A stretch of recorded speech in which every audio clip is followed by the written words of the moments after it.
All right, buckle up, everybody. We're diving deep into SpaceX and their Starship program today. Definitely a hot topic with that 6th test flight.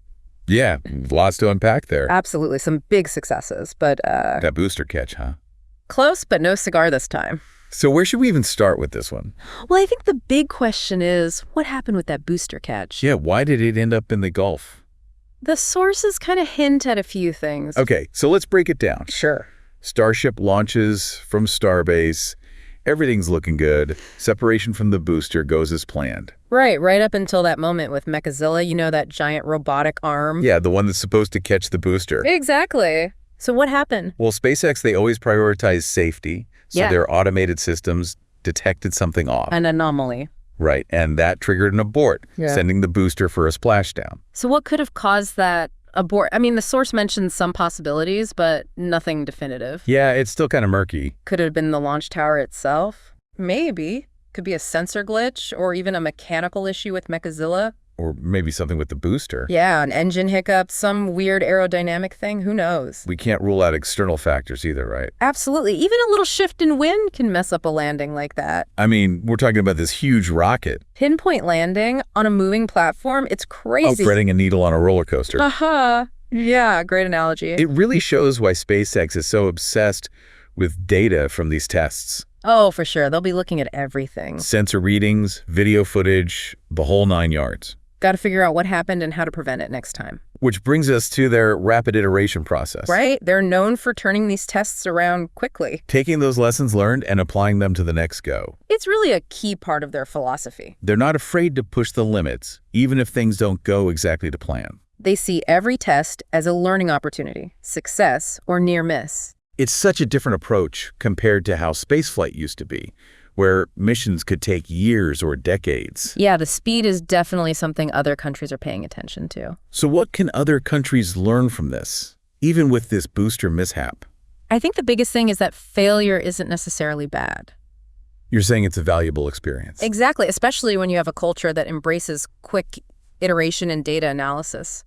So SpaceX, they lean into risk, using each test to improve their tech. That's it. It's about being willing to test, learn, adapt, and then move forward quickly. That's how they're driving innovation in a field as complex as space exploration. Sure.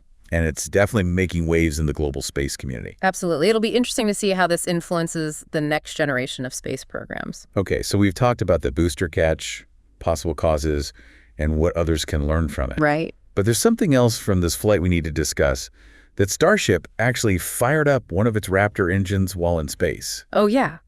Why is that such a big deal? Well, think about it. This is the first time they've actually tested an engine firing like that successfully in space. So what does that mean? Longer missions, going further out into the solar system? Exactly. It shows that Starship is more than just a launch vehicle. It's like a multi-tool up there. Able to do complex maneuvers in space? Yeah, it adds a whole other layer of complexity. I bet SpaceX is already crunching the numbers, figuring out what this means for future missions. Oh, absolutely. And, you know, they'll be using what they learned for the next test flight. Which probably won't be too far off. Probably not. Speaking of future tests, that re-entry, that was pretty wild. Yeah, coming in nose down at that angle looked kind of scary. It did seem a bit reckless. But remember, SpaceX, they don't just do things randomly. So there was a purpose to that. They wanted to see how the heat shield would hold up under extreme conditions, basically a real-world stress test. And it survived. Landed safely in the Indian Ocean. So they got their data and pushed Starship to its limits. Win-win, even if it was a bit nerve-wracking to watch. It really shows their boldness, their willingness to test their tech to destruction if they have to. Yeah, definitely sets them apart. But let's circle back to that booster catch for a second. I'm still curious about what that anomaly was.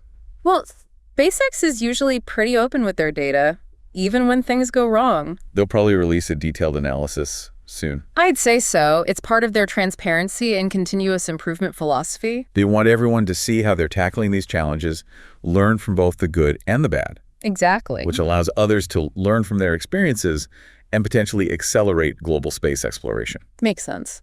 But before we get into the global stuff, let's recap what we've talked about so far. Yeah, good idea. Give everyone a chance to catch up. So, quick recap. Starship flight number 6, what a ride. Definitely had everyone on the edge of their seats. Engine firing in space, that steep re-entry, and of course, That near miss with the booster. right, and everyone's watching this, especially other countries with their own space programs. So what are they learning from all this, even with that booster hiccup? Well, first off, you got to look at how fast SpaceX moves. Yeah, it's night and day compared to those traditional space agencies. It's like a speedboat versus an ocean liner.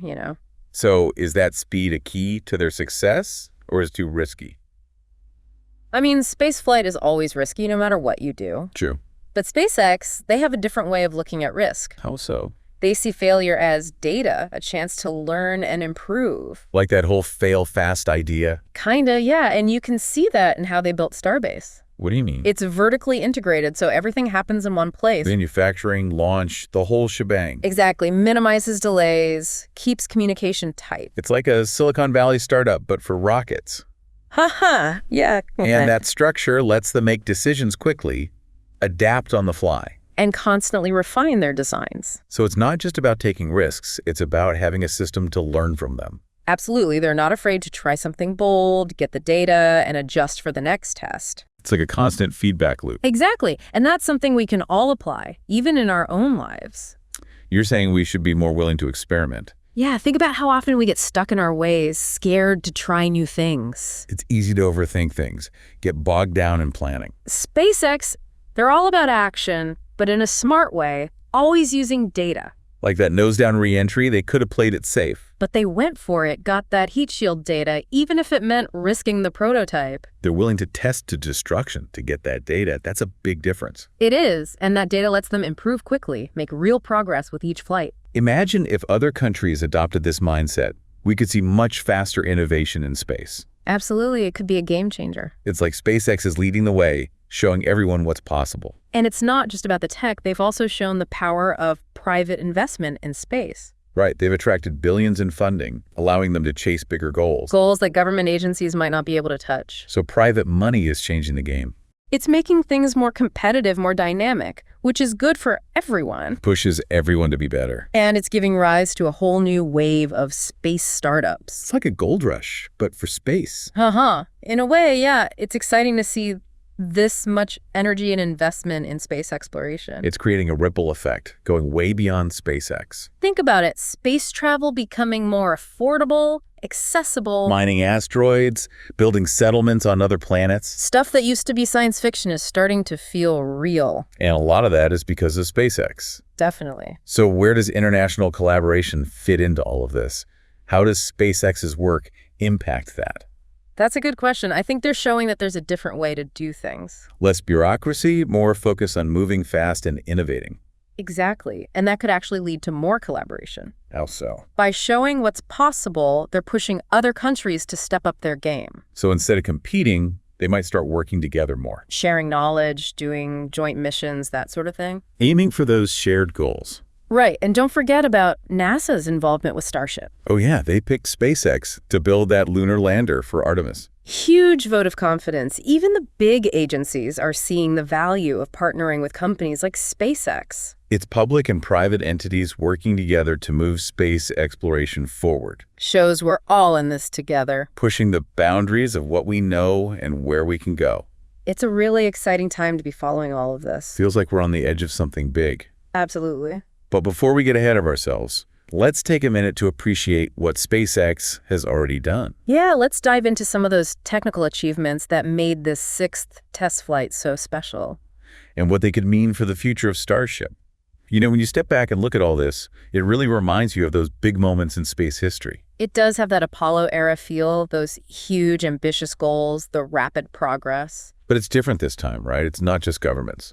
Yeah, you have private companies like SpaceX leading the charge, really shaking things up. And doing it so fast. I mean, it wasn't that long ago that reusable rockets were considered impossible. Now SpaceX is landing them all the time. From those early Grasshopper tests to landing a full-scale Starship, it's amazing. Really shows you what you can do with that iterative approach, that focus on learning from everything. They're not afraid to fail, to take risks, and it's paying off. Big time. And it's not just the tech, it's the inspiration. Those launches are global events now. Millions of people watching, that feeling that we're on the cusp of something new. It's tangible, that excitement, that sense of wonder. Definitely. And it's not just in the US. Other countries are realizing they need to adapt to keep up. SpaceX has changed the game, shown that space isn't just for governments anymore. It's opened up opportunities for everyone, smaller nations, even private individuals. It's democratizing space exploration in a way we've never seen. And that brings up so many questions. What's next? What will space travel look like in the future? Will we see commercial spaceports, lunar bases, maybe even Martian colonies? Things we used to only imagine in science fiction. Now it feels within reach, and that's in large part due to companies like SpaceX. So as we wrap up our deep dive into Starship and SpaceX, I'm just in awe of it all. It's incredible. It really shows what human ingenuity can do when you combine it with that willingness to take risks and push boundaries. And this is just the beginning. The journey is only starting. It's a journey we're all a part of, even if we're just watching from down here. So as we sign off, we'll leave you with this thought. What role will you play in this unfolding story of space exploration?